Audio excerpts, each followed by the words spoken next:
জলপ্রপাতকে tata বলে। ছোট্ট কিন্তু বেশ সুন্দর মেনটেন করেছে। আমার এক ছানা যাচ্ছে, সে আবার একটা পার্কের সন্ধান পেয়ে গেছে বাচ্চাদের, তো সেখানে এখন যেতে চায়। যেখানেই যাব সেখানেই ওর পার্কে খেলতে হবে। তবে এখানেও একটা জিনিস, বাচ্চাদের জন্য পার্ক সবার আগে করে রাখবে। এই ওয়াটারফলের মাঝখানেও একটা পার্ক করে রেখেছে।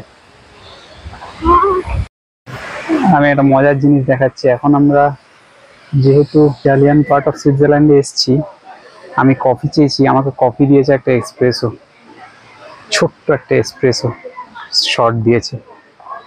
কারণ কি না, এরা কাফে বলতে একমাত্র এক্সপ্রেসোটাই বোঝে, এক্সপ্রেসো ছাড়া কাফে বোঝে না ইটালিয়ানরা।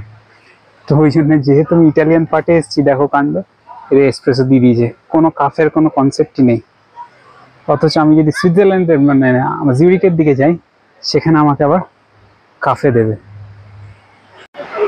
আমার ছানাদের মিশন অ্যাকমপ্লিশড। আইসক্রিম পেয়ে গেছে আর খেলার পার্ক আছে, আর কিছু চাই না বল। হ্যাঁ, এখানে আবার কোথাও জার্মানে কিছু লেখা থাকবে না, সব ইটালিয়ানে।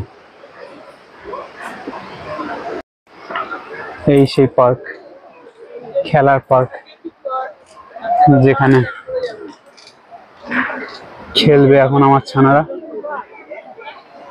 ওই দেখ, একটা কেবল কার রয়েছে।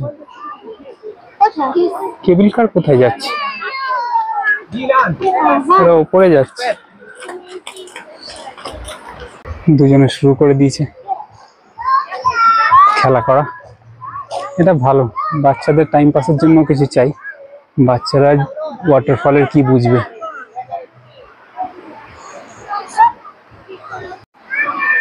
আমি এখানে আমার কোমরটাকে একটু আরাম দিচ্ছি, এরা যতক্ষণ না খেলছে। কারণ এরপর আবার হেঁটে প্রচুর গাড়ি চালাতে হবে আজকে, প্লাস আমরা আবার ক্যাসেলে হাঁটতে হবে। তাই এখন একটু কোমরটাকে রেস্ট না দিলে হবে না। এটা কি আইসক্রিম নিয়েছে ভগবান জানে, কি অখাদ্য খেতে।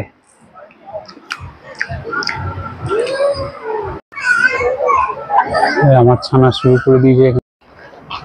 এখন আমরা চললাম আবার ক্যাসেলের দিকে, কিন্তু ফেরার পথে দেখাচ্ছে কি যেন বলে, হেভি রেনফল ওয়ার্নিং। জানি না কতখানি রেনফল হবে, কিন্তু ফেরার সময় দেখাচ্ছে প্রায় 3.5 ঘন্টা লাগবে যে আমার রেনফল নিয়ে। তাই জন্য দেখি আমরা কি করা যায়।